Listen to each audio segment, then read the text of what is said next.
On today's episode, we'll be taking a trip to Buckingham Palace, from Buckingham Palace to the United States of America, because we're going to be talking about the love history or the love story between Harry and Meghan Markle.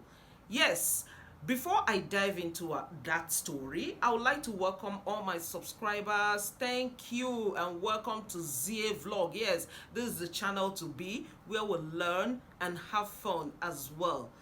Thank you to all my subscribers, and if you're seeing this face for the first time, what are you waiting for?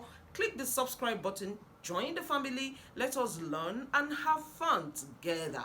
On today's episode, like I said earlier, we'll be looking at the love story between Harry. Yeah, if you don't know Harry, Harry is one of the sons of King Charles. Yes, King Charles of Buckingham Palace. Yes, in the United Kingdom. You must have heard the story. Just in case you don't know who Meghan Markle is is a Hollywood actress. Yeah, I would want to call her an A-lister before she married Harry, but now we might want to call her, yes, after marrying Harry, I can say her celebrity level shot up to the A-listers. Yes, no denying that fact. But is the way this beautiful love story took a dive, yes, into the deep ocean. That's why we are here today, to learn from their story. So Harry and Meghan were linked up, yes, according to what I heard. If anything I read on social media or here on television, the mainstream television is anything to go by, I think they were linked up by a mutual friend who kind of set them up like a blind date, and the two met each other and fell instantly in love with each other, which is beautiful, which is nice. And in the beginning, nobody knew about the relationship. I mean, the relationship was not made public. They were, coding, and the coding was working out for them until they said, I think it's a royal staff or something, I'm not sure, that leaked the story, yes, of the lovebirds, yes, that made the public kind of, scrutinize and begin to dig out that these two people are in love. But before we could say Jack, in fact, their love story is one kind of love story that was just, before you know, it has moved from step 1 to step 2. Before you could say Jack, is step 4, is step 5, is step, before we knew it, the beautiful couple were ready to get married on November 27th. Can I still remember? Yeah, it should be November 27th, because I remember that day vividly. I was to travel from Abuja back to Oka.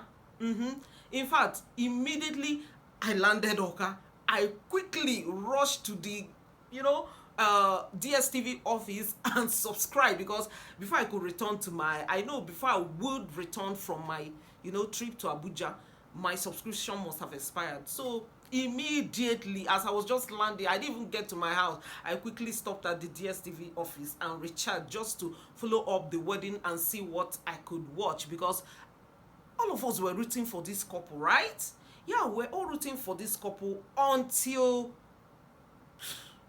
we didn't know what went on in the palace. And before we knew it, Harry and Meghan announced on their Instagram handle that they are exiting the palace to, live like a commoner, like you and I, So naturally, that will signal to anybody that there's fire on the mountain.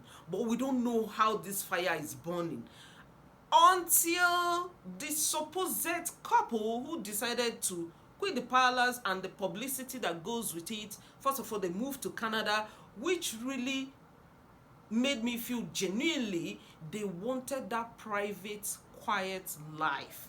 Yeah, because Canada, I don't know, we don't get to hear much of, celebrities in Canada compared to US and UK and, other countries of the world. Yeah, so from there, the next thing is that we heard they are moving to United States of America. And before we knew it, they were on Oprah's couch. Before we knew it, they were spilling a lot. Just like their love story was moving that fast. Pum, pum, pum. That was how their decision to leave the palace and every other thing that followed that decision was just moving. Pum, pum, pum. The couple made us to feel like the royal family is a kind of racist kind of family.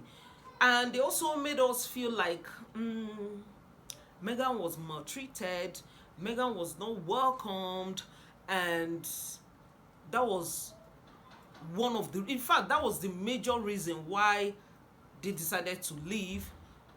According to Harry, Harry was only, trying to protect his wife from the supposed attacks she was getting from the royal family.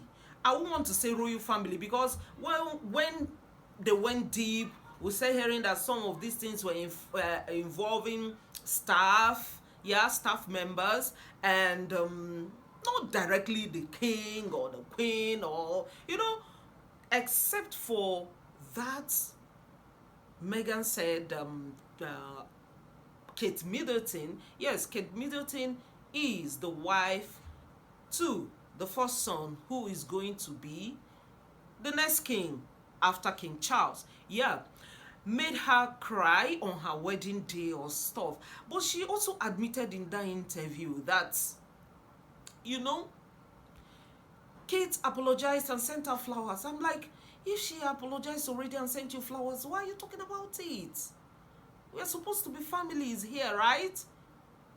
In fact, while the world were just like shouting, screaming, this is too much and all of that, and the press feasted on the royal family, I think, let me just categorize it like this. I felt the American press were feasting on the royal family, while the British press was feasting on Harry and Meghan. When we thought we've heard the last of this story, in fact, the damage has been done, this is the time to begin to do the damage control and all of that, boom! Harry drops another bombshell, Netflix bombshell, dropped his book, The Spare. If you think whatever you heard on Oprah Winfrey's show was just the height of it, wait for the book. The book spilled everything. The book did not spare anybody. From what he wrote in that book, he made us to understand or begin to feel like maybe Williams does not really like Meghan, or they are feeling threatened that Meghan was getting all the attention and she's the supposed divorcee, she's the supposed black, the way they perceive black. Yeah, she's black, she's a divorcee, she's an actress, all those things that ordinarily wouldn't have qualified her to be in the palace, but somehow she found herself there. So he was trying to paint a picture like they are subtly not happy about that, and they were trying to make her uncomfortable. I felt for the royal family. Do you know why I felt for the royal family? Because of the nature of the position they hold. They are not supposed to trade words. They are not supposed to, vomit their own, bomb, kind of. No, they are not. I think they only put out a statement that sometimes we all recollect things differently. Maybe Meghan is recollecting what is not actually there, or maybe she's feeling is there but it's not there. Now, I must say, with what Harry said on that book, it was too much. He even went as far as telling us how Williams fought him, beat him up, for defending or standing up for Meghan and all of that. He made them look like they are the villain here. Until of late, people decided to open their mouth. Yes, some people started digging deep and doing some investigative journalism, and we are beginning to hear the other side of the story. Yeah, they are not coming out to say it, but from, staff members and other, from observations, and mainly staff members leaking some of the happenings in the parlors, we kind of got to know that some of these things they say might not be true. In fact, not might not be true. They are not true. Yeah. And by the way, checking it now, I'm beginning to ask myself, okay, if you say the staff members are not welcoming, or some royal members, yeah, are not welcoming, are not warm to you, have you ever brought it up to the queen? Have you ever brought it up to, because there must be a system there, there must be authority there. Yeah, have you ever brought that up and it was not solved? Yeah, because from what we gathered now, they are beginning to lose friends who felt they spilled too much, to friends who felt that they lied, to friends who felt that they complain a lot, to friends who are just disgusted by the whole story. At this point, I'm beginning to wonder, what is left for Harry and Meghan? Yeah, because there are speculations that the marriage is going to end up in divorce. Do you agree it's going to end up in divorce? Yeah. If you agree, tell me in the comment section. And we are not here to celebrate divorce. We're Africans. Yeah, I'm an African. We don't celebrate divorce here. But we have to, like, say it the way it is. Maybe it's time Harry begins to apologize to those family members he has offended.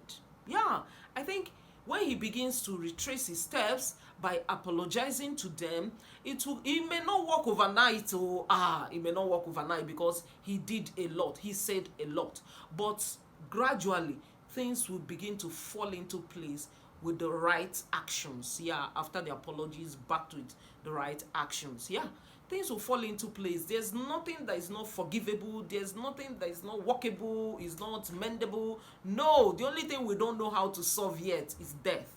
Every other thing, there must be a way out. That is the much I can take on this episode, but I promise to be keeping you updated as the story evolves. Yeah, if you love this video, please give it a thumbs up, share it as well. See you next time. Bye bye.